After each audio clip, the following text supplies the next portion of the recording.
It's being implied that you'll be able to gain muscle mass and lose fat by doing this, which in all honesty is extremely unlikely.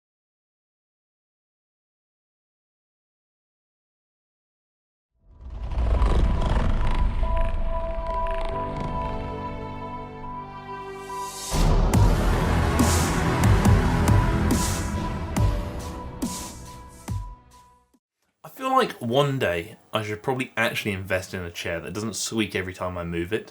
It does get a bit wild at times. It's tricky, it's actually quite comfortable. It's a tough life, it really is. The agenda today. I haven't done a video like this for a while in which I kind of cover multiple, I guess, content creators, but in less detail, you know, kind of just like dip a toe in sort of thing before maybe considering a deep dive on them in the future. Today we're going to do just that. We're going to look at the Instagram accounts of 3 content creators and just look at a couple of bits here and there, kind of get almost like an early assessment, early opinion on their content before, if you want to see it, a deep dive later on. And those 3 people are GrowWithJo, somebody who has popped up quite a lot recently. We've got MegSquats, somebody I have covered beforehand, but I saw a couple of these videos and I thought, you know what, these are actually worth talking about. I'm not going to say whether they're good or bad in my opinion. I think they're worth talking about. And we have Sarah's Day. But before we crack on with the video, you know what must be done. 1,100 likes in the first 24 hours would be bloody splendid. If we could reach that, I would really appreciate it. If you haven't already, please do consider clicking the red button down below and subscribing to the channel, and maybe even the bell next to it so you get notified when I upload every week, twice a week. And if you have a question you want me to answer at the end of the next video, drop it down below in the comment section for common question of the week and I shall do so. 40,000 subscribers. I genuinely can't thank you enough. My friend even sent me a message earlier, well actually 2 days ago, saying, did you think you'd ever make it this far? And absolutely not. I didn't really have any predictions of where TFNL was going to go. I mean, like I said many times before, if you asked me a year ago where TFNL was going to be now, I'd probably say in the bin. I feel very privileged and I feel very fortunate to be in a position where I can create content for literally tens of thousands of people and you actually tolerate me waffling about things I actually do care about. It's almost quite surreal for me to be able to, like I said, produce content, but to be able to interact with so many like-minded individuals. And I know I've not been particularly active in the comment section recently. In all honesty, I've been trying to balance a few things like with work, picking up and everything, which is great, love to see it. I just want to reassure you that honestly, I do read all of your comments. I do appreciate all of your comments. It does really help the algorithm and it's really great to see the input you have. And once things settle down over hopefully over the next week or two, I'm going to kind of sift through and try and catch up slowly, even if that's just for the questions and whatnot. I can't thank you enough for bearing with me. I can't thank you enough for supporting me. I can't thank you enough for just tolerating my presence. I've offered enough, so we're going to crack on with the video now. So the first person we're going to look at is GrowWithJo. And the reason I wanted to include this video, which was actually sent to me yesterday, she's basically stating that if you do this 3 times a week, you'll watch your glutes grow and the fat melt off you just from utilizing a treadmill. So a question that's come up a few times is, Harry, will cardio destroy my gains and essentially lead me to lose mass amounts of muscle mass, i.e. muscular atrophy? And the answer is no. It won't. Provided you tick the boxes, there's no reason why your muscle mass should deteriorate. If you were running marathons all the time, it probably may not have a great impact on your workouts, your resistance training workouts if you're trying to optimize muscle mass or hypertrophy. Are you progressive overloading still? Yes. Is the cardio taking away from your resistance training sessions?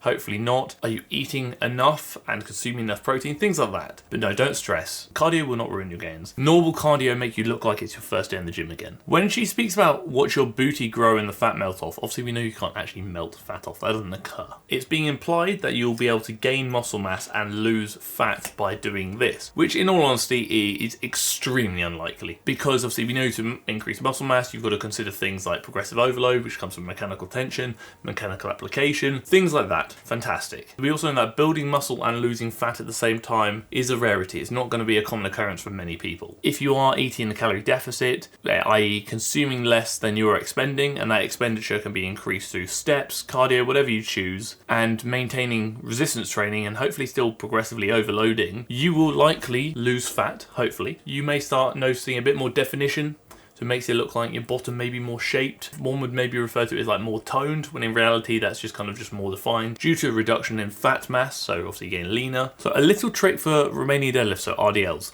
Stand next to the wall and step 1 foot length away. Trace your hands down your legs and push your hips back to the middle. Press through your heels and bring your hips forwards. This can actually be quite a good cue for encouraging people to hinge at the hips. It's when you are doing like an RDL, the focus there should really be kicking those hips back. And I often say, imagine you're trying to kick your hips back to the wall behind you. Really exaggerate that hip hinge. A limiting factor that could occur is depending on your ability to hinge and how far you're, obviously she's saying step a foot away, which is usually fine. Depending how far away you are, the wall may prevent you from fully hinging if you are able to do so. Be wary of your flexibility and mobility allowances, how far you can actually hinge, etc, etc. So no, I actually think it's quite a good idea. I'm actually quite impressed by that. I actually quite like this because I think a lot of people do struggle with gauging how high the rack should be when they are squatting. So ultimately, if the rack is too low, you almost risk exerting too much force trying to lift it out the rack. You can't actually really get in a correct position, in a probably, I guess, tight position where you're under the bar, you're locked in. When it is so low, you basically have to take an elevator down there. And obviously if it's too high, you end up doing a calf raise to get out, which is going to throw you out of whack. It's going to put you in a very disadvantaged position. It's not really going to help you when you've got a lot of load on the bar. Too high, she's going to have to calf raise, loses tightness, not good time. Middle of the delt, pretty medium, which is kind of the reference point I would probably use. I obviously low bar, which is obviously when the bar is down low, so across your rear delts rather than on your traps. I would maybe set the bar a bit lower, just above the nipple, so kind of lower mid-chest, whereas she's kind of towards upper mid-chest here. Whereas if I'm high bar squatting, I'd probably go to a very similar position as Meg. We're going to look at another video from Meg in which she discusses how to squat deeper. And the reason why we're including this is because I've had a few people message me saying, Harry, look, I really struggle with my squat depth. What can I do? And again, that varies from person to person, and there are so many things you can consider. But a lot of times, there are a lot of common issues amongst people, which I think Meg does touch on briefly, which is what we like to see. So increasing ankle mobility is essentially going to help with a few things. And one of the big things there is going to be increasing knee flexion. So almost how far your knees can travel over your toes obviously means that you are able to squat deeper. It also allows you to lengthen the quads a bit better, which is what we like to see, and is hopefully going to help when keeping more of an upright torso in the squat. A lot of people, when they are lacking ankle mobility, will invest in something like a squat shoe where the heel is elevated like an Olympic lifting shoe, and that can help by essentially allowing a bit more freedom and additional knee travel through increased knee flexion. So if, for example, I've said this before, if you do a squat to the floor right now with no shoes on, then shoot up onto your tiptoes, you'll find it much easier to sink lower and sit more upright. That's kind of like an exaggerated version of having raised heels. And increasing hip mobility, yeah, big thing. I always kind of say the two things to consider when looking at squat depth: ankle mobility and hip mobility. I always start at the bottom and work my way up. Decrease the load. Respect it. If you are ego lifting, perhaps maybe, you know, lifting beyond your means, you are likely going to sacrifice technique to do so. Movement pattern first, load comes later. Squat more? Yeah, squat more often. I mean, at the end of the day, if you want to get better at something, a big tip is to do it more often. If you want to get better at driving, you practice driving more often. If you want to get better at squatting, you practice squatting more often. Practice doesn't make perfect, practice makes permanent. So whatever habits you adopt earlier on are likely going to carry forward to later life. Because if you get into bad habits early on, it's really hard to break those habits. Perfect practice makes perfect. And is there such a thing as perfect? Because things can always be improved. Squat University have some really good videos on how to squat and how to increase depth as well. So I would definitely consider checking those out. They're on TikTok, they're on YouTube, they're everywhere. So Sarah's day is an interesting one because she doesn't really have a lot of content on her Instagram. I know one of her programs has been suggested for me to look at, which I can definitely do if people want to see it. It's a tricky one because I'm hearing a lot of things about Sarah.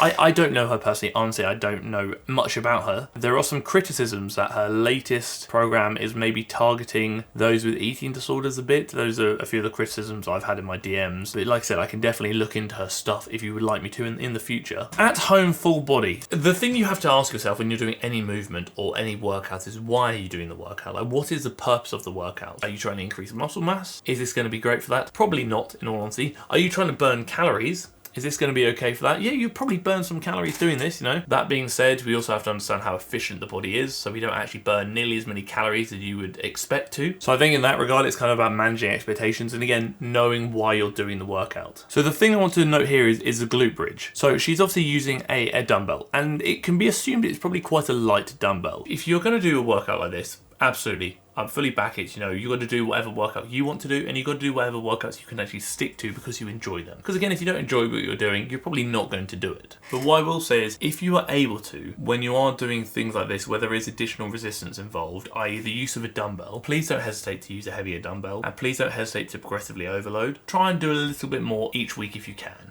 I think the thing I like about Sarah is the fact that she promotes exercising and keeping active and actually resistance training through pregnancy. From what I've heard, the people I've spoken to, and the things I've observed, maintaining a good level of fitness, strength, training throughout the pregnancy can really help when it comes to due date, can really help the recovery post-pregnancy. A lot of things to consider. So I do actually really appreciate that. I think that's fantastic from Sarah that she is doing that. Again, you just always got to ask yourself is, why are you doing this workout and what are you hoping to achieve? So for example, if you're doing a workout for the purpose of burning calories, you probably want to move a lot. If your goal is more like muscle hypertrophy, so to build muscle mass, you want to shift as much weight as possible. Can you do both? Yeah, sure, you can move a lot and lift a lot of weight as well. Combination, sure, but again, it's you either do both okay or one better than the other, if that makes sense. Got a bit of time. Let's go back to GrowWithJo because she was probably the most requested of the three. Let's have a look at this. A 10-minute ab workout. We're gonna talk about a few things quickly. It's a standing ab workout, and obviously, if you know me, you know I'm not really a massive fan of standing ab workouts